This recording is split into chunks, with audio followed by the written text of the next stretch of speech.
Leave my house! I was 7 years old the day my life quietly fell apart, though the story really began long before I could understand. My father, Mr. Adeyemi, was a wealthy man in our town. People always greeted him with respect, but at home, his respect came with sharp expectations. He wanted a male child so badly that even I, his firstborn son, felt like I was never enough.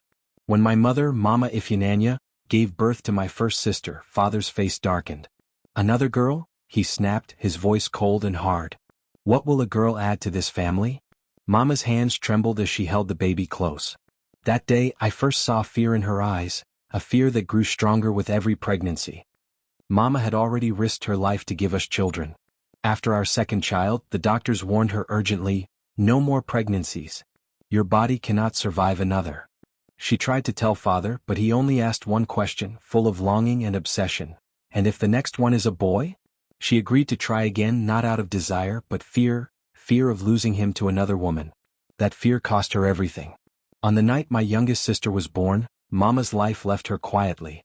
I still remember the scent of the hospital, the cold tiles, and my father's shoes clicking loudly as he paced, shouting promises he knew he had to keep.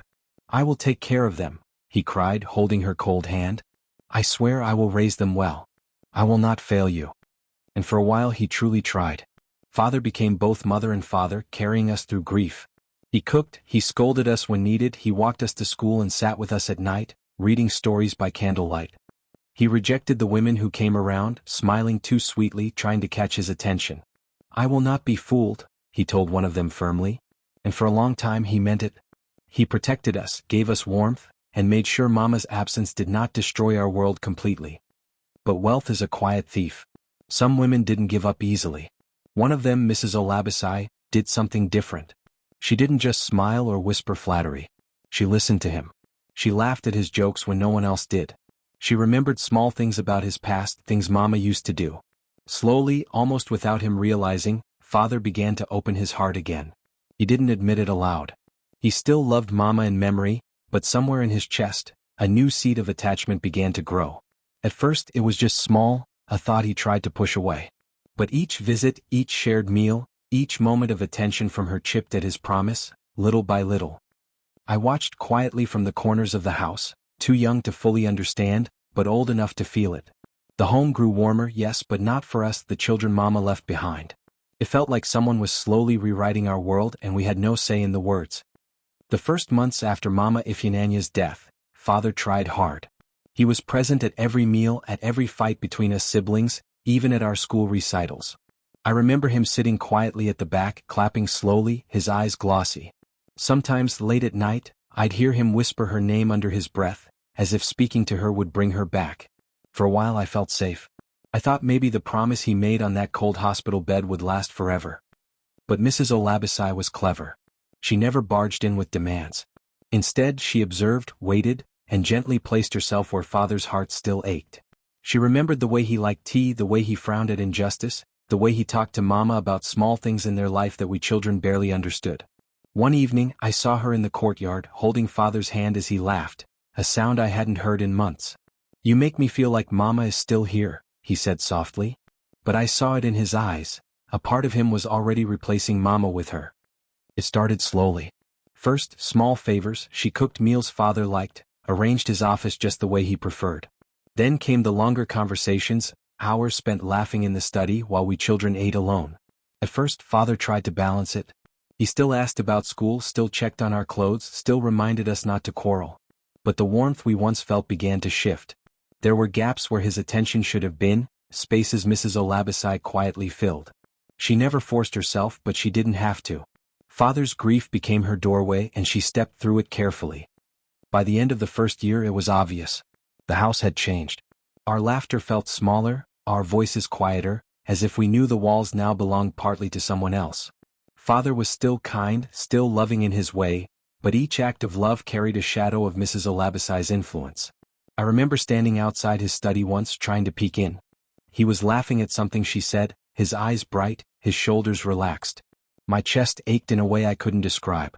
It was the first time I felt truly abandoned, not in action but in the quiet, subtle way love can shift from one heart to another.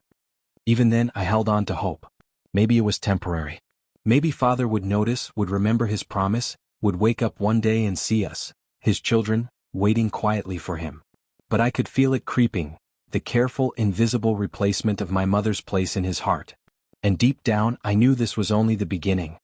The question that haunts me still, was it really her cleverness, or did father always have a part of him ready to leave us behind? By the time I was 9, it was impossible to ignore the changes in our home.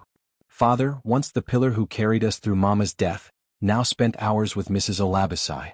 At first, it was just small things. She would bring him tea in the study, laugh at his jokes, and sit close while he read letters from his business partners. But slowly those hours grew longer. Meals together became private. School stories were brushed off with a distracted smile. We were still there, but we felt invisible. One evening, I remember him sitting in the living room talking quietly with her. "You've brought warmth back into this house," he said, his voice soft, almost shy. I froze behind the doorway. It was the same tone he once reserved for Mama, but now it was hers. I wanted to run to him, grab his hand, remind him of the promise he made, but I stayed hidden. Even at 9, I could feel that the shift was irreversible. The subtle neglect began to grow. Clothes weren't mended as quickly. Food was sometimes late. School fees were always there, but emotional presence, the kind only a father can give, was vanishing. Father tried to justify it in his mind. "I'm still doing my best," he would tell us when we asked him why he spent so much time with her. But we could see through it. The house smelled of her perfumes, her laughter filled rooms that once carried Mama's quiet songs. We were surviving, yes, but the warmth we knew was fading. Mrs. Olabisi didn't need to act aggressively. She never yelled, never demanded. She simply existed where our mother's memory had lived, gently, quietly, persistently. And father, who once rejected women with sharp words, now smiled at her ideas, leaned closer when she spoke, and slowly allowed her to become the center of his life. One night, I overheard him whisper, almost to himself, "I didn't think I could feel this again, but she understands me." That word, understands, sliced through me. Mama had understood him too. But she was gone, and now we were the ones left behind. And that was when the first real signs of abandonment began. The house felt colder, not because father had stopped caring, but because his heart was no longer entirely ours. He still provided, yes, he still corrected us when we misbehaved, but the warmth, the laughter, the comfort, it belonged elsewhere. And deep down we knew, one day it wouldn't be just the warmth that left us. Year passed, the change in our father had become impossible to ignore. Mrs. Olabisi was no longer a quiet visitor in our lives, she was everywhere. Her laughter echoed in the hallways, her footsteps clicked in the study, her presence filled rooms that once smelled of Mama Ifeanyi's songs. Father spent hours with her, sometimes late into the night, discussing trivial things or business plans, leaving us to sit quietly, our small voices swallowed by the house. I still tried to speak to him, still tried to reach him in small ways. One afternoon, while we were eating, I mentioned Mama quietly, as I often did, missing her deeply. I wish Mama could see this," I said, holding back tears. Father's fork clattered against his plate. He slammed his hand down and glared at me. "Stop saying that name," he barked, his voice sharp enough to make my chest hurt. "I only asked for a male child. I never told her to kill herself." I froze, shocked by the anger in his eyes. The name Mama Ifeanyi, once sacred, now seemed to irritate him. Every time I whispered it, I could feel the tension rising, like a storm gathering above our heads. That day, I understood something terrifying. Father's love had become conditional, twisted by grief and replacement. I began to notice it everywhere. If I cried at night, he would sigh, as if my pain was a burden. If my sisters laughed too loudly, he would frown, leaning closer to Mrs. Olabisi. Even small questions about school or chores were answered with irritation now. The warmth we had once clung to after Mama's death had grown colder, sharper, and I could see that Mrs. Olabisi was the reason. But the worst part was the quiet moments between us. One evening, I tried to speak to him as he sat in the study. "Father, do you miss Mama?" He looked up at me, his eyes hard and unfamiliar. "I only wanted a son," he said slowly, his jaw tight. "I never told her to kill herself. That was her choice, not mine. And do not speak that name again in front of me." The words cut deeper than any slap could. I could feel my small heart tighten, realizing that even memory of her had become a danger in our house. Yet the tension also created a strange suspense in our lives. We never knew which version of father would appear. Some days he would quietly help with schoolwork, share stories of Mama, and smile briefly at us. Other days, the mention of her name or a small mistake by us would ignite his anger. Living in this uncertainty made every glance, every word, every silence feel heavy. We were walking on invisible cracks, never knowing when the floor beneath us would break completely. And deep down, I knew the shift wasn't complete yet. Father's heart, slowly taken by Mrs. Olabisi, had not fully abandoned us, but the signs were clear. If the anger kept growing, if the irritation never faded, the children of Mama Ifeananya, my sisters and I, might not survive the loss that had already begun inside the walls of our own home. By the time I was 11, Father had changed completely. Mrs. Olabisi no longer lingered politely or whispered. She had made the house her own, and Father followed her every move. I remember one afternoon walking into the living room with my sister Kayamika, holding a small drawing we had made for him. "Father, look," I said softly, hoping to see even a flicker of the warmth we once knew. His head snapped up. For a moment I thought he would smile, but instead his face hardened. "Put that away," he said sharply. "I don't have time for childish things." Nights grew heavy. We could hear his laughter with Mrs. Olabisi in the study, her voice echoing in rooms that used to smell of Mama Ifeanyanya's cooking and songs. The name Mama Ifeananya had become dangerous. If whispered, Father's face would twist in anger.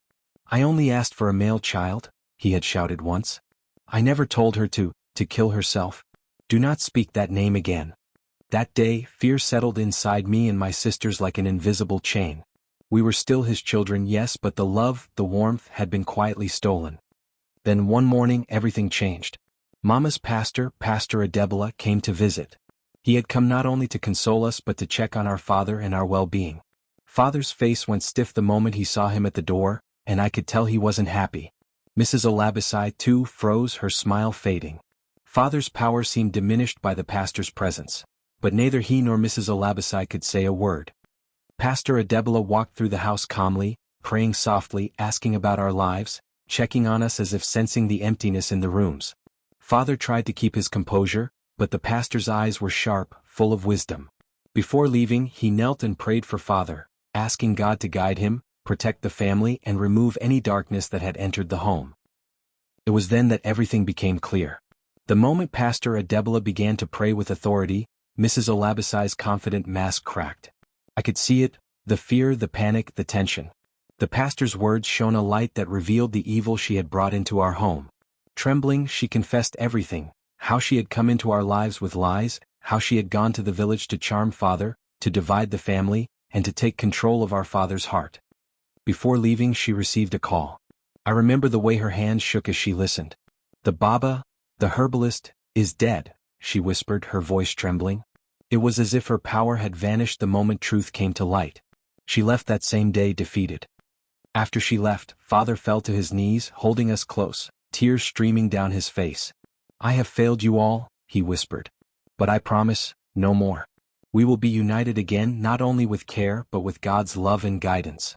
I will teach you the ways of God, and I will guard this family with everything I have. And as for love, I will give it a chance, only if it is in accordance with the will of God." For the first time in years, the house felt alive. Mama Ifeanyanya's memory no longer brought fear, it brought hope. And I knew deep down that we were finally safe together, under the protection of not just a father, but a family restored by truth and faith. Which country are you watching from?